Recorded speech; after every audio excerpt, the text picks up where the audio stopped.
ये 5 महान व्रत बताए। अहिंसा, सत्यमास्तेय, ब्रह्मचर्य, मकलकता, अर्थात मन वचन कर्म से किसी को कष्ट ना देना, सत्य बोलना, सत्य आचरण करना, कभी किसी की चोरी ना करना, ब्रह्मचर्य से रहना, निष्कपट भाव रखना, ये है 5 व्रत। मानसिक। शारीरिक व्रत में जो भी व्रत रहे 24 घंटे में एक बार केवल लें, रात्रि में बिल्कुल नहीं। अगर और कोई व्रत नहीं रहते तो एक बार अन्न लेने वाला भी 24 घंटे में वो व्रताधारी ही कहा जाता है। 8 पुष्पों के द्वारा अपने आराध्य देव की आराधना करें। गृहस्थ में उतना ही अपना अधिकार माने। बोले यावत् भ्रियते जठरम तावत् स्वस्त्वम ही देहिनाम अधिकम यो भी मन्येत सस्तेनो दंडमर्हति। जो गृहस्थ में होकर ये अभिमान करता है कि मेरी इतनी संपत्ति, मेरा इतना बैंक बैलेंस, मेरा मेरा मेरा इतना, वो दुर्गति को प्राप्त होता है। सब कुछ प्रभु का दिया हुआ है। बिल्कुल सरल भाव से समझ लो। नाथ सकल संपदा तुम्हारी, मैं सेवक समेत सुत नारी। और जितना प्रसाद उदर में गया और जितने में शयन किया उतना ही। ये सब प्रभु की वस्तु है। जब जहां जैसे प्रभु चाहे वैसा प्रयोग करे। मैं तो सेवक हूं। यदि ऐसा नहीं मानता और अपने को मालिक समझता है तो बोले वो दंड का अधिकारी हो जाएगा, माया फंसाकर उसकी दुर्गति कर देगी। क्रमिविद भस्म निष्ठांतम क्वेदम तुच्छम कलेवरम क्वा तदीरतिर्भार्याम क्वायमात्मा नभश्छदिः सिद्धैर्यज्ञावशिष्टायै कल्पयेद् वृत्तिमात्मनः शेषेस्त्वं त्यजन प्राज्ञः पदवीं महतामियात्। जो ये समझता है कि शरीर अंत में इसकी 3 ही गति होती है। या जला दिया गया तो राख बन गया, गाड़ दिया गया तो कीड़ा दिखा करके, और अगर जल में फेंक दिया गया तो जल जंतु खाकर, इसकी यही गति होती है। या जमीन में दबा दिया गया, आग में जला दिया गया, बाहर फेंक दिया गया। इस शरीर को तुच्छ समझे। क्रमिविद भस्म निष्ठांतम क्वेदम तुच्छ कलेवर, ये बहुत तुच्छ कलेवर है। इस शरीर में आसक्ति करके चाहे गृहस्थ हो चाहे विरक्त, दुर्गति को ही प्राप्त होता है।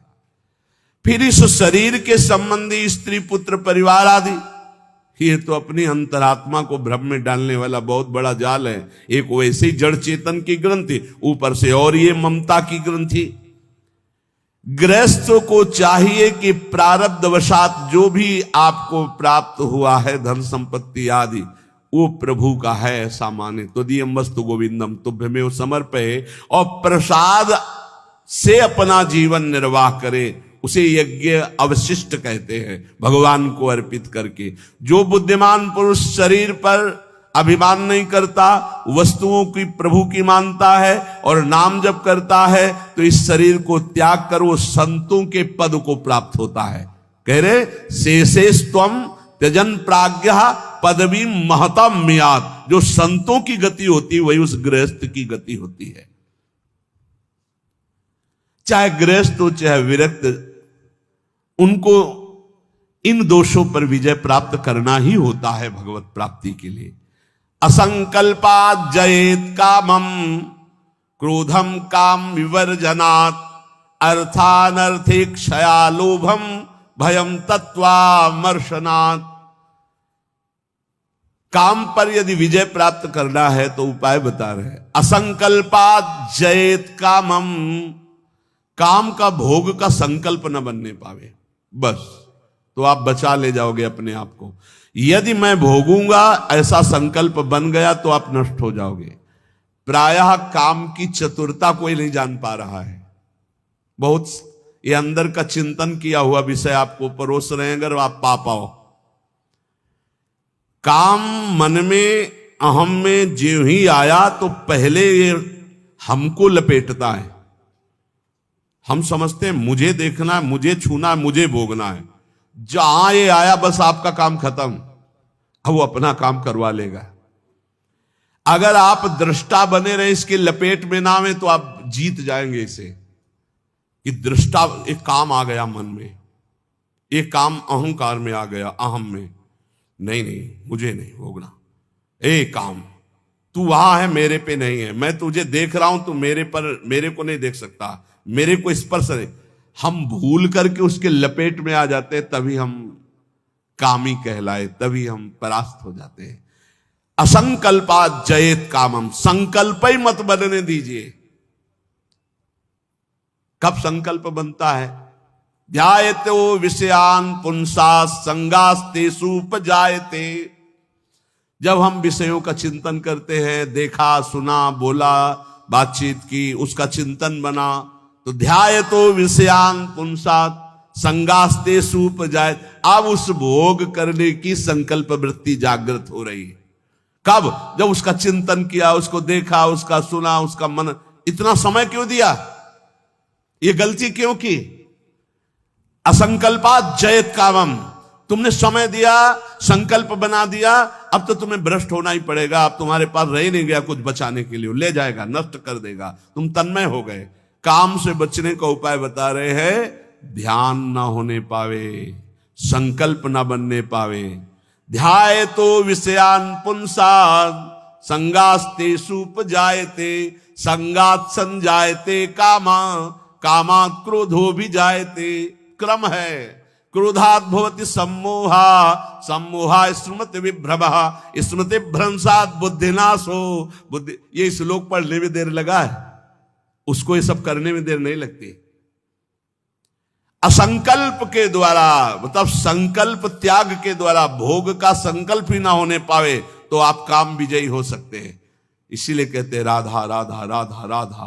जब आपके अंदर वो चक्रव्यूह रचना रच रहा हो काम के चिंतन की, उसी समय तोड़ो, राधा राधा राधा राधा। वो कहेगा चुप रहो, नाम मत जप करो, मेरी बात सुनो। आप सुनना नहीं, मैं देख रहा हूं कि तू काम है, मेरे में नहीं है, तू मन में है, अंतःकरण पे है, अब मैं तेरे को देख लूंगा, खत्म हो जाएगा। बहुत डरपोक है सब।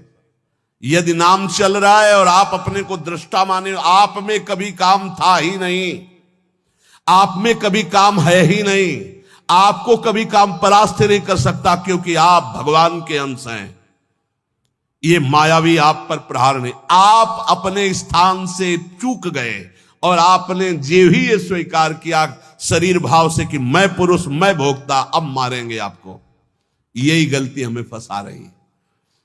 क्रोधो काम विवर्जनात्। क्रोध कब आता है?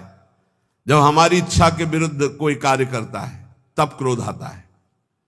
हम चाहते हैं कि आप शांत बैठिए, आप अशांत होकर के बोलने लगेंगे, हमें गुस्सा आ जाएगा। हम चाहते हैं धर्म से चलिए, आप अधर्म से चलेंगे, क्रोध आ जाएगा। हम जो चाहते हैं उसके विपरीत जब होता है तब क्रोध होता है। तो ये जो हम चाहते हैं, भले हम धर्म चाहते हैं, शांति चाहते हैं, मंगल चाहते हैं, तो ऐसी चाहत संभाल के कि बाहर अशांति, अंदर अशांति प्रवेश न कर पावे। अगर बाहर कोई अशांत हो रहा है तो जोई जोई प्यारो करे, सोई मोई भावे। शांत, आप तो शांत रहिए, अशांति आपके अंदर न जाने पाए, क्योंकि आप शांति प्रिय हैं। हम क्या करते हैं, बाहर शांति स्थापन के लिए अंदर शांति खो देते हैं। बाहर हमारी इच्छा के विपरीत हुआ कि अंदर हम अशांत हो जाते हैं, गड़बड़ी। बाहर अशांति होने दो, अंदर शांति बनी रहनी चाहिए। हमारे इच्छा के विरुद्ध जब कोई कार्य करता है तो क्रोध आता है। कामना के विरुद्ध जब कोई कार्य होता है तब क्रोध आता है। क्रोध सबसे पहला काम करता है, वो मूढ़ता पैदा कर देता है। क्या कहना चाहिए, क्या करना चाहिए, सब खत्म हो जाता है। और मूढ़ता काम करती स्मृति का नाश करने का। मूढ़ता ही फौरन स्मृति का नाश किया। आप कौन है, आपका क्या कर्तव्य, आप क्या कर रहे हैं, भूल गए। और स्मृति नष्ट होते ही बुद्धि भ्रष्ट हो जाती है। और ये सब कहने में देर लगा या सेकंड में हो जाता है। इसीलिए क्रोध को जीतने के लिए इच्छा का त्याग करो। संतुष्टायन के नोवा, कैसी भी परिस्थिति हो क्रोध नहीं आना चाहिए। फिर कह रहे हैं लोभम अर्थानर्थे क्षया, ये रुपया ये अनर्थ ही करता है, अनर्थ ही करता है। यदि भगवान का भजन नहीं हो रहा तो ये रुपया अनर्थ पैदा कर देता है। यदि शब्द इसलिए लगाया कि अगर भगवान का भजन हो रहा है तो सो धन धन्य कहा गया, प्रथम गति जात की। संत सेवा में, भगवत आराधना में, प्रभु के उत्सवों में, अन्य जीवों की सेवा में वो धन जाता है। बोले अब देखो ये सत्संग बना हुआ है, सत्संग हॉल, कितने लोग सुखपूर्वक भगवत चर्चा, अब इसमें किसी न किसी का तो अर्थ लगा है, तो धन्य है। जब तक सत्संग होता रहेगा, नाम कीर्तन होता रहेगा, ये बना है, उसका सुकृत हो रहा है। देने वाला तो गया, लेकिन उसका अर्थ और उसका ब्याज और उसकी महिमा उसको परम सुख प्रदान करती रहेगी, क्योंकि ये ऐसे, ये भी धन है। और भी जगह ऐसे लगे हुए हैं। बोले ये धन अगर भगवत चिंतन नहीं, भगवत आश्रय नहीं, तो अनर्था, ये अनर्थ पैदा कर देता है। एक मार्ग में जा रहे थे तो स्वर्ण और जवाहरात आदि की असरफियों से भरी हुई एक थैली पड़ी थी, किसी की गिर गई होगी। तो संत जा रहे थे, उनके शिष्य उठा ले, बोले चुप, छूना मत, मृत्यु है, मार देगी, डाइन है, खा जाएगी ये संपत्ति। गुरु जी आप उल्टा सीधा बोलने लगते हो, कितनी बढ़िया ये रतन जवाहरात हीरा की थैली, आप कह रहे हो डाइन खा जाएगी, छूना मत, मार देगी। अरे बड़े मजे हो जाएंगे, खूब साधु सेवा करेंगे, कीर्तन करेंगे, भंडारा, तुम्हें विश्वास नहीं हो रहा, ये खा जाती है। अच्छा रुको, चलो वहां झुरमुट में बैठते हैं और देखो ये डाइन कैसे खाती, किस किस को खाती। वो बैठे ही थे कि 4 राज सैनिक घोड़ों पर उस समय चलते थे, घोड़े से चारों रुक गए। बोले यार किसी की गिर गई। बोले आसपास तो कोई दिखता नहीं, जब गिरी हुई चीज है तो हमारे ही अधिकार में आ गई, हम चारों लोग बांट लेते हैं। बोले हाँ बांट लेते हैं, चलो एक पेड़ के नीचे बैठते हैं। बैठे, बोले भूख बहुत लगी है, अब इतनी संपत्ति मिली तो बढ़िया ठंडा जल लाओ और भोजन लाओ, चारों लोग पाया जाए, फिर इसे 4 हिस्सों में बांट के, फिर हमारी तो ड्यूटी चल रही। 2 गए लेने बाजार से भोजन सामग्री, उसी अर्थ से। उन गए, बहुत कीमती कीमती रत्न है। बोले इरादा क्या है? बोले हम दोनों यहीं पा लेते हैं, और कह देंगे कि हम तो पाले थे और जहर मिला देते हैं, उनको ले जाते हैं, वो विश्वास है पालेंगे, वो दोनों मर जाएंगे, तो 2 हिस्से में बांट लेंगे, 4 हिस्सा क्यों लगेगा? बोले बढ़िया बात है। दोनों ने पाया, उनके वाले में अलग से जहर मिलाकर उनको, और इधर इन दोनों ने आए, वो 2 गए हैं, लौट क्या है धीरे से सीधे शूट कर देते हैं। जब राज दरबार में पूछा जाएगा तो कह देंगे कि दुश्मनों ने शूट कर दिया, और 2 हिस्से में बांट लेते हैं। बोले बहुत बढ़िया, ऐसा ही करते हैं। बोले देखते ही दूर से ही गोली मार देना, नजदीक ना आने पावे, क्योंकि जब ये साबित करना है कि दुश्मनों ने मारा है तो दूर से ही मार देना। ठीक, इधर दोनों ने प्लान बनाया उनको गोली से शूट करने का, उधर प्लान बनाया उनको जहर से मारने का। अब वो जो ही नजदीक, दोनों ने शूट कर, इसके बाद नजदीक गए, उनका यार खान पान की सामग्री तो है ही, अच्छे से खाया पिया जाए, 2 हिस्से किए जाए। दोनों ने बैठकर पेड़ के नीचे खाया, और ये ही जल पिया तो तीक्ष्ण जहर मिला था, दोनों मर गए, चारों मर गए। गुरुजी निकले, बोले देखा डाइन खा गई, जेव कते हो संपत्ति पड़ी खा गई, 4 को मार डाले, भाग यहां से, इसको मत छूना, कितनों को मार देगी। अर्थ अनर्थे क्षया, भगवान से विमुख होकर जो अर्थ कमाया जाता है वो अनर्थ पैदा कर देता है। इसलिए लोभ पर विजय प्राप्त करो, लोभ करो प्रभु के नाम का, प्रभु के चिंतन का। और भयम तत्वावमर्शनात्, भय मत करो, डरो मत, सब में वही प्रभु विराजमान है। तत्व सब जगह वही तत्व श्री कृष्ण, सच्ची मानिए सब में वही है, डरने की कोई जरूरत नहीं। शरीर एक बार छूटेगा, इसका नाम मृत्यु लोक है। सबको मरना पड़ेगा एक बार। तैयारी कर लो मरने की। मरना शब्द बहुत ही कड़वा लगता है नहीं? एकांत में सोचो कि मुझे मरना है तो कैसा लगेगा। एक बार तो हाई बीपी तो हो ही जाएगा, नहीं हो जाए, या लो हो जाएगा, दो में एक हो जाता है। बहुत सीरियस हो गए तो फिर मरना है। सबको लगता है ना डर। ईमानदारी से देखो, डर लगता है, डर लगता है। क्यों? क्योंकि शरीर प्यार हो गया है। हमारे प्यार का विषय शरीर हो गया है। हमारे प्यार का विषय शरीर संबंध भोग हो गए। सच्ची मानिए, डर का विषय यही है। जैसे बहुत अच्छा कपड़ा नया रेशम का भी दिया जाए और कहा जाए आप ये उतार दो, तो उतारने में आपको देर लगेगी, एक सेकंड में फेंक दोगे, क्योंकि उससे कई गुना महंगा और पवित्र वस्त्र लाओ भाई हमसे। ऐसे ही आपको जब भगवत देह प्राप्त हो जाए, भाव देह, तो इस शरीर का त्याग ऐसे हो जाता है जैसे पुराने कपड़े का त्याग।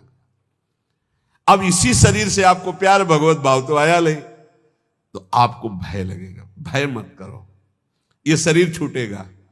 इसीलिए हम रोज आपको एक बार याद जरूर दिलाते हैं सत्संग में कि मरोगे।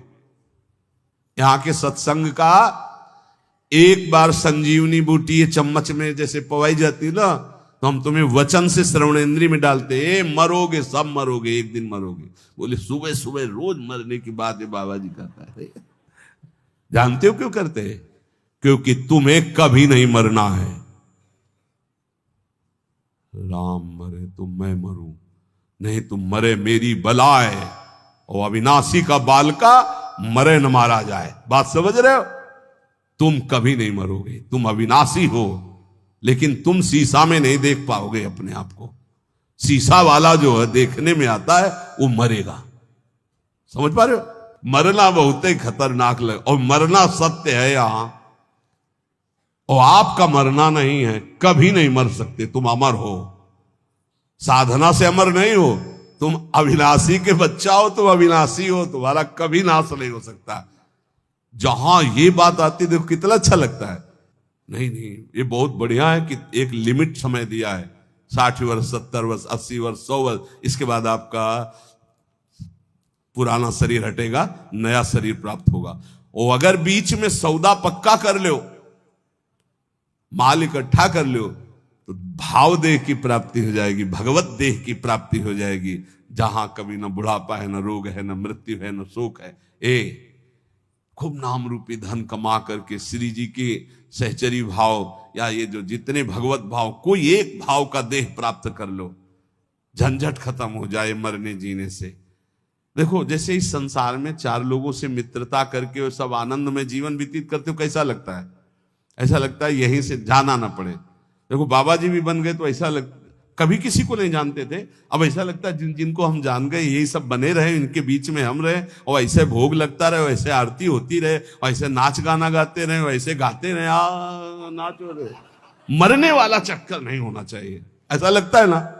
और अगर यही हम प्रगट में श्री जी के समीप हमारे प्रिया प्रीतम विराजमान है, और हम भाव देह में हैं, और वहां मरना नहीं है, वहां 56 भोग लगना है लेकिन शुगर नहीं होना है, खूब पकवान पाना है लेकिन लीवर नहीं खराब होना है, खूब अच्छे अच्छे पदार्थ पाने हैं लेकिन ब्लड प्रेशर हाई लो नहीं होना है। कल एक भक्त बड़े भोले थे, उन्होंने कहा पकवान का भोग तो हम इसलिए श्री जी के नहीं लगाते कि मुहासे हो जाएंगे श्री जी के, और लालजू को फिर अच्छा नहीं लगेगा, इसलिए हम आंवला जरूर भोग लगाते श्री, हमें अच्छा लगा।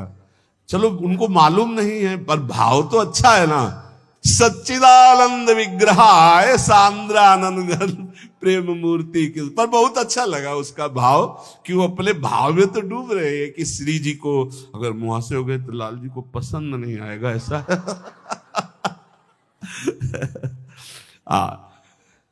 ये सब पार्थिव शरीर में होते, चिदानंद में नहीं होते। आज तक निकुंज में कहीं शौचालय का वर्णन नहीं आया, ले आया। क्यों? पदार्थ चिदानंद और देह चिदानंद, और पाना ऐसे ही जैसे आप प्रगट में पा रहे हो ऐसे ही पाना है। ओ सब बाहरी विकारात्मक शरीर नहीं। एक बार हिम्मत करो, यहां का राग जो है जैसे आपको लग रहा है ना, इसी के कारण आपको मरने से डर लग रहा है, ऐसे ही महान इससे अनंत गुना प्रेम प्रियालाल से हो जाएगा, धाम से हो जाएगा। कैसी कैसी कुंज निकुंजे, और सखियां बहुत प्यार करने वाली हैं, ललिताजू, विशाखाजू, चंपकलताजू, चित्राजू, तुंग विद्या, इंद्रलेखा, ये सब अनंत माताओं जैसा प्यार लिए आपका स्वागत करेंगी, आपको दुलार करेंगी। इनके बीच में रहना, प्रिया प्रीतम के साथ रहना, बड़ा आनंदमय जीवन। ये भक्ति रस का चरम अवस्था का महामाधुर्य रस, बिल्कुल सच्ची कहते हैं। देखो अपने लोग तो कितने में आनंदित हो जाते हैं सांसारिक नाटक में। अपने तो चार लोग जो हमसे प्यार नहीं करते, उनसे हम प्यार करके जीना चाहते हैं, उनके बीच में रहना चाहते हैं। भले लड़का रोज पिटाई करे, लेकिन है तो मेरा लड़का। भले संसार के हमारे रिश्ते कड़ुए हो गए हो, लेकिन है तो हमारे रिश्तेदार, हम उनके बीच में रहना चाहते हैं। सोचो ऐसे कपट भरे संसार से हम प्यार कर सकते हैं तो निर्मल प्रिया प्रीतम और उनकी सहचरी गण, जहां प्यार ही प्यार विशुद्ध है, वहां हमें कितना सुख मिलेगा। जहां न मरने का भय है, न बिछुड़ने का भय है, न प्रलय का भय है, जहां न सूर्य है, न चंद्र है, न अग्नि है, एक चिदानंद तेज, एक महान ब्रह्मानंद, परमानंद, प्रेमानंद, भगवदानंद, अखंडानंद, विज्ञानानंद घन, जिन इन नामों से जिसको पुकारा जाता है वो बरस रहा है। परसत पुलिन सुलिन गिला, करसत चित सुर घोर, हर्षत हित नित नवल रस, बरसत जुगल किशोर। वही चलना है। अब श्री जी के पास चल, तो एक तैयारी कर लो, मरना है। अब ये समस्या है, श्री जी ऐसा कुछ करें कि एक जो है हवाई जहाज भेजे और उसी में सब बैठ जाएं आराम से, जा रहे निकुंज, ऐसा तो चलेगा, लेकिन मर के चलना है। और इस देश में मर के ही चलना होता है। मरो रे जोगी मरो, मरनो है मीठो, ऐसे मर के देखो जैसे गोरख मर दीठो। जीवित मर जाए उलट आप में समाये, नारायण अति कठिन हरि मिलन की बाटिया में पग पीछे धरे प्रथम शीश दे काट। एक बार निश्चय कर लो, तैयारी करो श्री जी के पास जाने की। कोई तैयारी नहीं कर रहा है, सब तैयारी रहने की कर रहे हैं। कोई लाखों में एक चलने वालों में तैयारी कर रहा है कि मुझे श्री जी के पास जाना है। जाने वाला जो कुछ रखना होता रख देता, जो कुछ समर्पित करना होता समर्पित कर देता, बिल्कुल तैयारी फिट। हर समय तैयार रहो। ट्रेन आने का तो समय होता है, अमुक प्लेटफार्म में यात्रीगण ध्यान दें, ये प्लेटफार्म में ये ट्रेन आ रही है। अपने तो न प्लेटफार्म का पता है, न ट्रेन नंबर का पता है, न समय का पता है। कभी भी बोले गए, अच्छा गए, बस इतना सुनने को मिलता है। रामकृष्ण मिशन में भर्ती किया, बोले वो दिल में ऐसा हुआ और हार्ट फेल हो गया। अभी कल ही परसों तो संस्कार करके आ रहे। यहां कब कौन बिछड़ जाए, जाने की तैयारी कर लो। हमारे सत्संग का उद्देश्य है प्रियालाल की प्राप्ति, और उस प्राप्ति के लिए आपको अटैची हर समय तैयार रखना है। अटैची में नाम वाणी होना चाहिए। नाम रूपी धन, वाणी रूपी धन आपके भाव रूपी अटैची में तैयार है तो आप पक्का समझो रिजर्वेशन है आपका। हमारी श्री जी के यहां से पालकी आती, विमान नहीं आता, ध्यान रखना।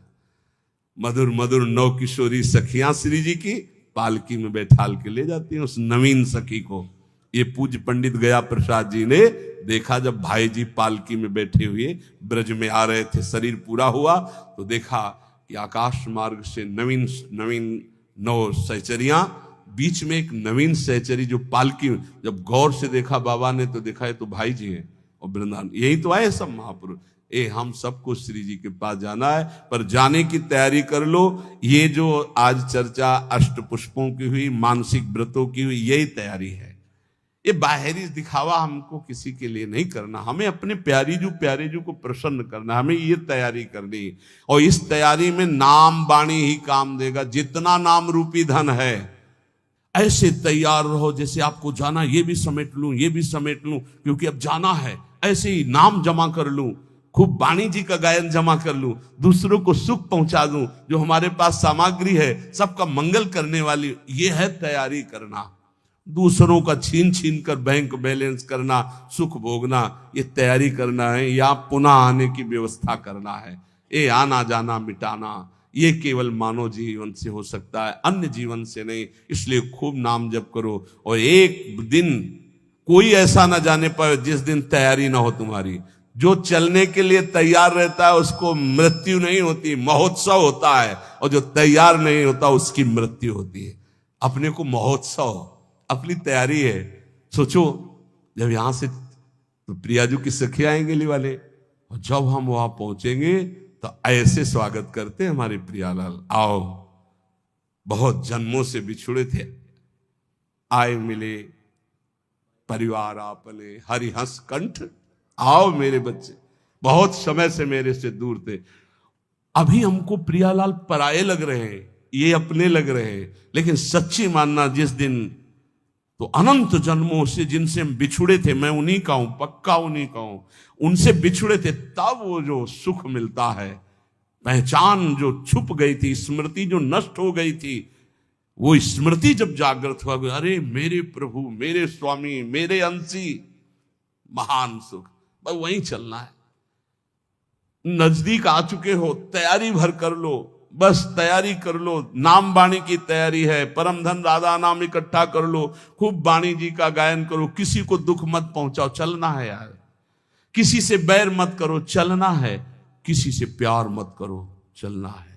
ना काहू से दोस्ती, ना काहू सो बैर, समाह सर्वेषु भूतेषु मत भक्तिम लभते पराम, सब में समान भाव, भगवत भाव रखते हुए निकल चलो प्रियालाल के चरणों में। यही जीवन का परम लाभ। शेष चर्चा आगे। श्री राधा वल्लभ। जी तो ही ऐसी चाहिए, सब ही की सहिले, घट घट में प्रभु रमि रहो, उत्तर का को देहि। ऐ भक्त हृदय, प्रेमी हृदय, तुझे ऐसा चाहिए कि तुझे सबकी सह लेना चाहिए। किसी को उत्तर मत दो। कोई तुम्हें गाली दे रहा है, निंदा कर रहा है, अपमान कर रहा है, चुपचाप सह जाओ। क्यों? घट घट में मेरा प्रभु रमा हुआ है, वही मुझे पुष्ट करने के लिए ये अपमान, ये निरादर, ये निंदा आदि की लीलाएं कर रहा है। शांत भाव से सह जाओ, आप महान बन जाओगे। महान वही हुआ जो सह गया, जो सह नहीं गया वही टूट गया, वही विषयी हो जाता है। जी तो ही ऐसी चाहिए, सब ही की सहिले, घट घट में प्रभु रमि रहो, उत्तर का को दे। कितना सहूं, कितना सहूं, कब तक सहूं? तो बोले एक बार तो मरना ही है ना, मृत्यु तो एक बार आएगी ना, मरने तक सह लो। देखो, तन छुट बेलो हद है, सहिले मन धरि धीर। अरे धैर्यवान उपासक, बहुत से बहुत शरीर ही छूट जाएगा, वो तो एक बार छोड़ना ही है, दो बार तो नहीं छोड़ना, और वो अपने नियत समय पे छूटेगा। चुपचाप सह लो। जैसा लिखा है ऐसा महापुरुषों के जीवन में पाया गया। तन छुट बेलो हद है, सहिले मन धरि धीर, क्यों इतनी ममता करे, कोटिन छाड़े शरीर। करोड़ों शरीर छोड़ चुके हो, एक बार प्रभु के लिए इस शरीर की ममता छोड़ दो। जैसा विधान हो चुपचाप उसे सहो। देखो उन्नति हो जाएगी, आपकी अध्यात्म उन्नति हो जाएगी। क्यों काहू को बावरो, अपनो दुख बताए। गांठ बांध लो। अपनी पीड़ा अपने हृदय की हमारे हृदयेश्वर प्रभु जानते हैं। किसी से भी मत कहो, किसी और के कहने से। वो खुद पीड़ा युक्त है, वो खुद प्रभु के आश्रित है, तुम भी प्रभु के आश्रित हो, क्यों किसी से कहते हो? बुरी सखी कितनी बढ़िया बात बता रहे। क्यों काहू को बावरे, अपनो दुख सुनाए। अगर वो बहुत वैष्णव है, भक्त है, तो वह ही में दुख पावई, तेरी पीर न जाए। तेरी पीड़ा तो नहीं मिट जाएगी ना, वो और दुखी हो जाएगा। अगर भक्त नहीं तो उपहास करेगा। रही मन मन की मन व्यथा, रखिए मन में गोए। ये सुनी ठलई हैं लोग सब, बांट न ली है कोई। इसलिए अंदर की बात अंदर ही रख के केवल प्रभु, केवल प्रभु। रे मूरख क्यों चतुर बने, अरुझत बारंबार। भलो भलो कई छाड़ी दे बहु बातन व्यवहार। कभी कभी उपासक फंस जाता है कि हम दूसरे का कल्याण कर देंगे। अरे मूर्ख मत बन, बहुत प्रवीण है। अरे सब में प्रभु विराजमान है, चर्चा भी करनी है तो प्रभु के सुख के लिए, परमानंदमयी प्रभु के यश गान के लिए। स्वांता सुखाए तुलसी रघुनाथ गाथा, स्वांता सुखाए। हमें भगवान ने यश गाने का अवसर दिया है, हम दूसरे का कल्याण कर दें इतनी सामर्थ्य नहीं। कह रहे हैं रे मूर्ख, ए मूर्खता मत करना, क्यों चतुर बने अरुझत बारंबार। इतनी बार समझाया, इसको समझ में नहीं आता, ऐसा वैसा, ये बहुत दुष्ट है, नीच है। भूल गए कि सामने शिष्य का नाटक करने वाला सिर्फ भगवान ही है, दूसरा कोई नहीं है। सबके अंतःकरण में घट घट व्यापी परमात्मा ही बैठा हुआ है। अय उपासक, भलो भलो कही छाड़ी दे बहु बातन व्यवहार। ये चार लोग तुम्हें बहुत अच्छा कहें, ये व्यवहार में मत उतरो, व्यवहार छोड़ दो। हठ करी पक्ष न रोपिए, नहीं करिए उपदेश, सब सो नम नीचे रहो। ये बहुत बड़ी बात है। अपना कहीं भी किसी भी तरह का अभिमान जागृत न हो, सब सो नम नीचे रहो, छाणी बलपन लेस। कोई अपने अंदर बड़प्पन लेस मात्र भी नहीं। अगर कोई अपना पक्ष विजयी हो रहा है कि हम जीत गए इनसे ज्ञान, मौन हो जाओ। हारे को हरि नाम, चुपचाप नाम जप करो, अपना पक्ष रोपिए मत। सब में प्रभु विराजमान है। सब सो नम नीचे रहो, छाणी बड़प्पन लेस। सब ज्ञानी सब ही चतुर, उर पेरक हित चंद। काहे करे सो सब भली, तू न बोल मति मंद। अय उपासक, यदि भगवत प्रेम प्राप्त करना चाहता है तो ऐसा मान सब ज्ञानी सब चतुर हैं, सबको भगवान प्रेरित करते हैं। जो जैसे चल रहा है बढ़िया है, किसी की निंदा नहीं, किसी का अपमान नहीं, किसी का दोष दर्शन नहीं। तू बोल मत, किसी की निंदा मत कर, धैर्यपूर्वक केवल अपने भजन में रहे, फिर तेरे अंदर प्रेम प्रकाशित होगा। कठिन पीर है प्रेम की, बिरला जाने ताहि, और जे जाने ते कहे नहीं, सहे सराही सराही। प्रेम ये जानने में आने वाला विषय नहीं, इसीलिए कभी प्रेमी कोई अनुभव नहीं होता कि मैं प्रेमी हूं, मेरे में प्रेम बढ़ रहा है। अगर ऐसा अनुभव तो अहंकार बढ़ रहा है, प्रेम नहीं। कभी ज्ञानी को यह ज्ञान नहीं होता कि मैं परम ज्ञानी हूं, मैं पूर्ण बोधवान हूं, कभी नहीं होता। और मैं अज्ञानी हूं, मुझे बोध नहीं, ऐसा भी नहीं होता। ना वो ये बोल सकता है कि मुझे पूर्ण बोध हो चुका है, क्योंकि ये किसको बोध हो रहा है? अहंकार को। और ये भी नहीं कहा जा सकता कि मैं अधूरा हूं।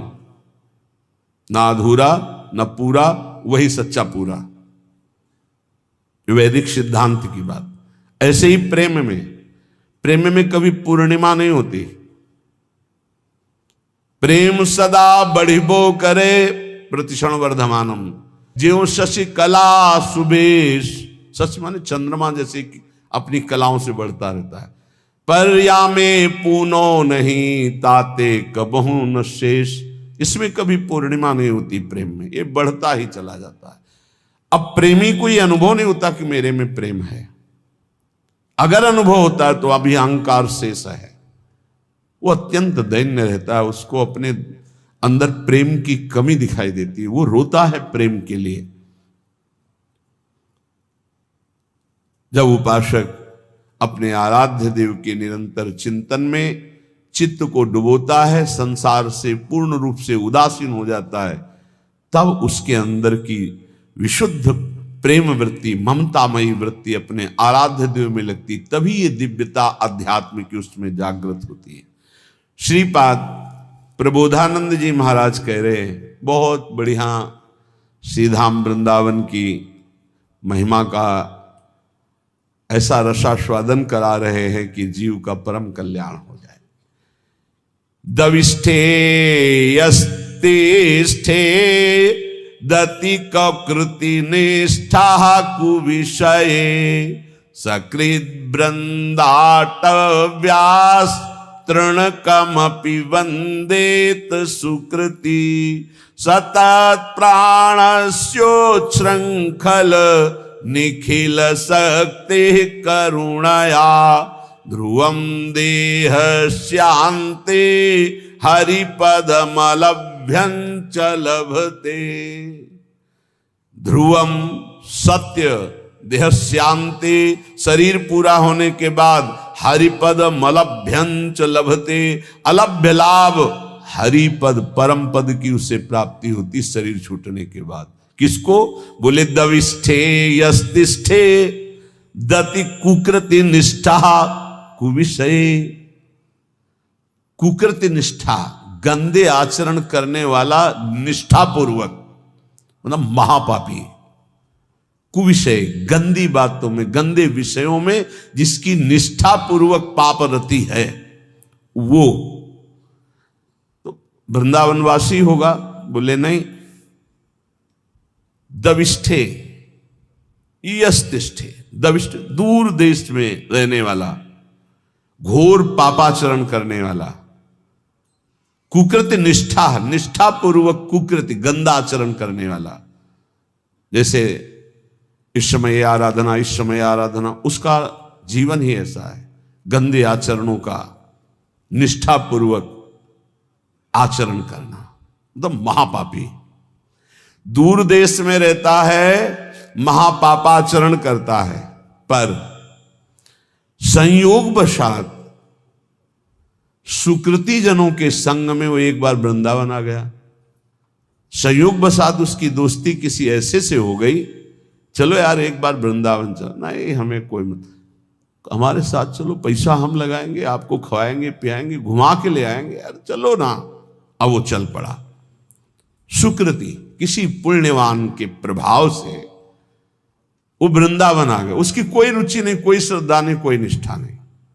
सकृत, एक बार वृंदाटव्यास तृणकमपि वंदेत सुकृति। अब उसने चलो बिहारी जी के दर्शन करे आवे, अब उसके साथ गया। जैसे यहां कई ऐसे दर्शन में आते हैं सुबह कि वो स्वयं नहीं आए, उनकी कोई श्रद्धा नहीं, उनको लाया गया है। जैसे किसी श्रद्धालु गृहस्थ की गाड़ी का वो ड्राइवर है, या कोई ऐसे घर का कोई सदस्य है, सब चल रहे हैं, तू भी चल, तो उसकी चेष्टा दिखाई देती है कि ये श्रद्धा से नहीं आया, इसे जबरदस्ती लाया गया है। वो खड़ा है, ऐसे देख रहा है, दृष्टि गई, उसकी ये मुद्रा और उसके देखने का तरीका बता रहा है कि वो श्रद्धा से संत दर्शन के लिए नहीं आया। क्योंकि हजारों हृदयों में जो उल्लास दिखाई देता है, राधा राधा नाच रहे, रो रहे, उत्साहित हो रहे, उसमें कोई फर्क नहीं। लेकिन उसका पुण्य उदय हो गया। पुण्य पुंज बिन मिले ही ना संता। क्या पुण्य उदय हुआ कि उसकी नौकरी लग गई ऐसे परिवार में जो भक्त है, वो ड्राइवर है, या उसका जन्म हुआ ऐसे परिवार में जो भक्त है पर वो बिल्कुल अभक्त है, उसके कोई न संत में श्रद्धा है न भगवान में श्रद्धा है, पर उसके कल्याण का योग बन गया। श्री धाम वृंदावन आया और यहां तो कह रहे वृंदाटव्यास तृण कमपि, एक तृण तिनका, उसमें भी उसकी नमन क्रिया हो गई, प्रणाम कर लिया। तो उसने प्रणाम नहीं किया। कईयों को देखा कि जब दृष्टि में दृष्टि मिला के तुमको अपने आप ऐसे वो यंत्रवत ऐसे होना पड़ेगा तुम्हें, और जिनकी उपेक्षा कर दी गई, मंगल ही होगा तुम्हारा। आए हो किसी भी भाव से खड़े हो, तुम्हारा मंगल ही होगा। अब यहां से अमोघस्य, अब उनके जीवन का उत्थान शुरू हो गया। एक तृण की वंदना कर दे, एक तृण की वंदना, वृंदावन के एक तिनके को प्रणाम कर ले, इसलिए उद्धव जी ने कहा मुझे तृण बना दो, गुल्म लता औषधि बना दो। सकृत वृंदाटव्यास तृणकमपि वंदे सुकृति। एक बार वृंदावन आ गया और एक बार ऐसे ही प्रणाम कर लिया किसी लता को, संत को, बिहारी जी के दर्शन कर ऐसे ही कर लिया, ऐसे। वो बड़े कृपालु है, कृपा समुद्र है। तुम खड़े तो हो ना, इतना ही काफी है। तुम क्या देखने के लिए खड़े हो ये हम नहीं देख रहे हैं। तुम खड़े हो, आकर खड़े हो, दरबार में आ गए श्री जी के, और किसी भी भाव से आए हो तो तुम्हारे भाव का प्रभाव नहीं है। यहां सत्तारणीकृत स्वभाव उनके स्वभाव का, तुम्हारे भाव का नहीं। वृंदावन ही प्रभाव सुन अपनो ही गुण देत, अपना प्रभाव करेगा वृंदावन। ये अगर श्लोक सुनने को मिल जाए तो हमारी प्रार्थना है, जहां जहां तक कान में शब्द जाए। यहां जो बैठे हैं उनके तो भाग्य की क्या सराहना, लेकिन जिन्होंने कभी वृंदावन दर्शन नहीं किया, एक बार जरूर आ जाना, एक बार जरूर दर्शन कर जाना प्रभु के। इस धाम में एक बार जरूर घूम जाना, यहाँ की हवा लग जाए तो तुम्हारी संसार की हवा जितनी है वो तुम्हारी दुर्गति नहीं कर पाएगी। ये श्लोक मतलब अहोभाग्य जो महापुरुषों ने धाम की ऐसी महिमा को देखा और वर्णन किया। कह रहे दविष्ठे बाहर दूर देश में रहता है, यस्तिष्ठे दति कुकृत निष्ठा कुविषये, गंदे आचरणों की निष्ठा पूर्वक पापाचरण करता है। और सकृत एक बार किसी सुकृति जन के संग वृंदावन आ गया और वंदे तृणकमपि, एक तृण की, लता की, बिहारी जू की, संत की, ब्रज किसी की भी वंदना कर दी, प्रणाम कर दिया, तो बोले सतत प्राणस्योच श्रृंखल निखिल सकते करुणया ध्रुवम देहस्यांते हरिपदमलभ्यंच लभते। जिनका वृंदावन है वो बहुत करुणामयी है और अखिल शक्ति संपन्न भगवान उनके चरणों में झुके हुए हैं। हमारी लाडली जू बोले वो अपनी कृपा करती हैं इस धाम में आने वाले के ऊपर। तो तत्प्राणस्योच श्रृंखल, जिस समय उसके प्राण निकलेंगे तो ध्रुवम, ध्रुव माने परम सत्य, देहस्यांते, देह छूटने के बाद हरिपद मलभ्यंच लभते, वो हरिपद को प्राप्त हो जाएगा, फिर आप वृंदावन वासी हो। तभी हम कई बार कहा है कि अगर 100-200 बार मोक्ष मुक्ति होती तो आराम से हो जाती, अपने पास इतनी रकम है नहीं। राधाना एक हरिपद कमल अभ्यंच लभते, अलभ्य लाभ, उसे हरिपद की प्राप्ति हो जाएगी। घोर पापी यदि एक बार वृंदावन आ जाए, और हमें इस बात पर विश्वास करना चाहिए कि भगवान का नाम, भगवान के रूप, भगवान की लीला, भगवान का धाम ये बड़े महिमामय है। अजामिल जीवन भर पाप किया, अपने बेटे के बहाने उच्चारण किया नारायण, तो परम पद मिल गया ना। ये तो धाम है, यहाँ की रज एक बार लग गई, एक बार प्रणाम कर लिया और फिर वो चला गया। तो निष्ठा पूर्वक पाप करने वाला जब शरीर छोड़ेगा तो सातत प्राणस्योच श्रृंखल निखिल सकते, निखिल शक्तियों के स्वामी भगवान श्री हरि, जिनके अधीन जाके अधीन सदा ही सांवरो, वो करुणया, वो करुणा की मूर्ति लाडली जू कि एक बार वृंदा सखी ने देखा कि धाम की सीमा में प्रवेश हुआ, मेरी लाडली जू का एक कृपा पात्र हो गया। तो अब वो कहीं भी जाके जब शरीर छूटेगा तत्प्राणस्य श्रृंखल, तो करुणया, श्री जी की करुणा से उसका शरीर जब अंत में होगा तो हरिपद मलभ्यंच लभते, अलभ्य लाभ, उसे भगवत प्राप्ति हो जाएगी। कई बार कहा है आप लोगों से कि निश्चिंत रहो, आपका पास बन गया है, आपका पास बन चुका है। क्यों? बोले हमारे माई श्यामा जी को राजी हमारा पास है, हम वृंदावन, प्राण वृंदावन सर। एक बार प्रणाम की बात कही, हमारा तो जीवन वृंदावन है। कुबेराणाम कोटिर हसति धन संपत्ति भी रहो। वृंदावन जब कृपा करके संपत्ति देता है तो कुबेर का उपहास करने वाली संपत्ति होती है वृंदावन वासी के पास। कुबेर के पास पांच भौतिक माइक संपत्ति है, लेकिन वृंदावन वासी को प्रिया प्रीतम की प्राप्ति होती। दंपति संपत्ति पाइए। बोले कुबेराणाम कोटिर हसति धन संपत्ति भी रहो। कुबेर एक नहीं, करोड़ करोड़ कुबेर ऐसे भी उपहास के योग्य हो जाते हैं जो वृंदावन वासी को संपत्ति मिलती है। जैसे आप अपने मकान को अपना मानते हैं, संपत्ति को अपना मानते हैं, से पूरे निकुंज को सहचरी अपना मानती है। उसके प्रिया प्रीतम, उसका संपूर्ण निकुंज, संपूर्ण वैभव उसी का।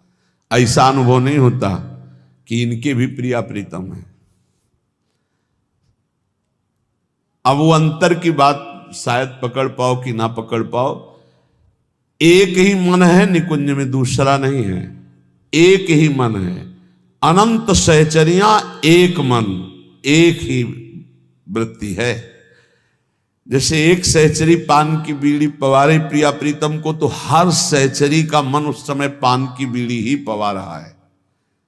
एक सहचरी आनंद मगन होकर प्रिया प्रीतम को गान सुना रही, तो हर सहचरियों का मन गान में, मतलब वहां दो मन नहीं है। अब वो अलग अलग मन वाले, अलग अलग बुद्धि वाले और पार्थिव क्षमता वाले, कैसे आप अनुमान भी नहीं लगा सकते। संपूर्ण निकुंज मेरा, क्योंकि मेरी प्रिय सखी श्री किशोरी जो है, मेरी सखी है, मेरी स्वामिनी है, मेरी किशोरी जो है। तो कुबेराणाम कोटिर हसति धन संपत्ति भी रहो। जो दिव्य वृंदावन की, एक बार अकबर सम्राट श्री स्वामी हरिदास जी के दर्शन पाए, उसने सोचा कि कुछ ऐसी सेवा करनी चाहिए जिससे स्वामी जी प्रसन्न हो जाए। स्वामी जी से कहा, स्वामी जी कुछ आज्ञा कीजिए, सेवा करने की प्रबल हमारे अंदर इच्छा है, आप आदेश कीजिए। वह नहीं, तुम्हारी सेवा की कोई आवश्यकता नहीं। स्वामी जी प्रार्थना है, कोई सेवा तो बता दी। तुमका तुम सेवा करने लायक ही नहीं हो। तो उसने कहा, ऐसा क्यों? बोले तुम्हारे पास संपत्ति ही नहीं कि सेवा कर सको। तो तानसेन की तरफ देखा कि बता दो कि सम्राट हैं, बादशाह हूं। स्वामी जी का मुझे पता है, लेकिन तुम्हारे पास संपत्ति नहीं है। उनका आप आदेश तक कीजिए। तो उनका लिवा जाओ, इनको केसी घाट की एक सीढ़ी टूटी हुई है, उसको बनवा दो। एक सीढ़ी? बोले जाओ तो तुम। जब वहां गए तो दिव्य रत्नों से जटित यमुना की वो सीढ़ी लौट के आए, चरणों में गिरे, बोले नहीं है, हमारे खजाने में रत्न ही नहीं है जिस रत्न की दिव्य वृंदावन की झांकी करा दे। इसीलिए जो भक्त नामावली गान करते हैं, तो भगवत रसिक जी ने इसीलिए उसको, कि उसको सौभाग्य मिल गया स्वामी जी की कृपा से, स्वामी श्री हरिदास जी का दर्शन और उनकी कृपा से दिव्य वृंदावन की झांकी। क्योंकि ललिता जी के साक्षात स्वरूप हैं। कांप गया और लौट के आया कि स्वामी जी परम सत्य बात है, मैं सीढ़ी का कोना भी नहीं बना सकता, क्योंकि जिन रत्नों से सीढ़ी बनी हुई है वो रत्न ही नहीं हमारे पास। तो क्या कह रहे? कुबेराणाम कोटिर हसति धन संपत्ति भी रहो। जो वृंदावन वासी श्यामा श्याम के उपासी को वैभव मिलता है, करोड़ों कुबेरों का उपहास करने वाला वैभव होता है। अर्थात करोड़ों कुबेर भी उसकी समानता नहीं कर सकते। तिरस्कुर्या द्वर्या नपि सुरगुरुन बुद्धि विभवई। जो वृंदावन उपासी है, उसको ऐसी बुद्धि प्राप्त होती कि बृहस्पति जी का उपहास हो जाए। बृहस्पति जी की भी क्षमता नहीं। जो वृंदावन वासी की बुद्धि में प्रवीणता आती। क्या प्रवीणता आती? बृहस्पति जी देवगुरु हैं, लेकिन वो वहां से ये नहीं देख सकते कि प्रिया प्रीतम के मन में क्या चल रहा है।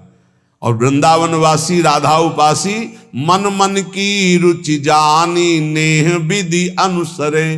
प्रिया प्रीतम के मन में क्या चल रहा है ये जानकर प्रिया प्रीतम की प्रेम पूर्वक सेवा करते हैं।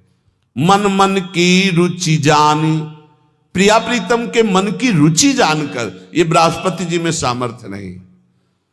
प्रिया प्रीतम को कैसे सुख पहुंचाना है ये बृहस्पति जी की बुद्धि। संपूर्ण बृहस्पति जी का ज्ञान उद्धव जी को प्राप्त है। बृहस्पति जी गुरु हैं उद्धव जी के, लेकिन उद्धव जी जब वृंदावन में आए तो अपने को ज्ञानहीन पाया।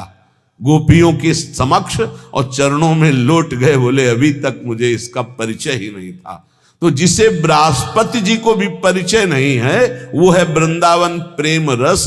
यहां कह रहे श्रीपाद की जो वृंदावन के राधा चरणारविंद की उपासना करता है उसकी बुद्धि में जो बात आती है वो बृहस्पति जी की भी बुद्धि में नहीं। तिरस्कुर्या द्वर्या न सुरगुरुन बुद्धि विभवई। सुरगुरु बृहस्पति जी की बुद्धि का भी तिरस्कार करने वाला ज्ञान अद्भुत प्रेम वृंदावन उपासक को प्राप्त होता है। अशोच्या स्त्री पुत्रादिभिर्षम ईड्यो हरिरसात् छुको प्रहलाद्यरति कृदि वृंदावन वने। श्री सुखदेव जी प्रहलाद आदि जिन प्रभु की रति को प्राप्त हुए, आश्चर्य की बात है, बड़े सोच की बात है कि लोग स्त्री पुत्र आदि में आसक्त होकर ऐसे मानव देह को भगवान की भक्ति प्रेम रस में ना डुबो करके व्यर्थ में नष्ट कर देते हैं। श्रीपाद का कहना है कि जहां ऐसा वैभव मिलता है, जहां ऐसी बुद्धि मिलती है, जहां का ये प्रभाव है कि एक बार आ जाए प्रणाम कर ले इस भूमि को, तो उसको अंतिम समय परम कल्याण की प्राप्ति होती है। तो अपने परिवार के राग में फंसकर, मोह में फंसकर पापाचरण करते हुए जो जीवन व्यतीत करते हो, तो ये व्यर्थ जीवन है। इसको सार्थक करने के लिए निरंतर नाम जपने का अभ्यास करो। कभी कभी वृंदावन आकर दर्शन कर जाओ। जो कर्म करते हो पापाचरण उसमें ना हो, वो कर्म भगवान को अर्पित करो। इसी जन्म में भगवत प्राप्ति हो जाएगी।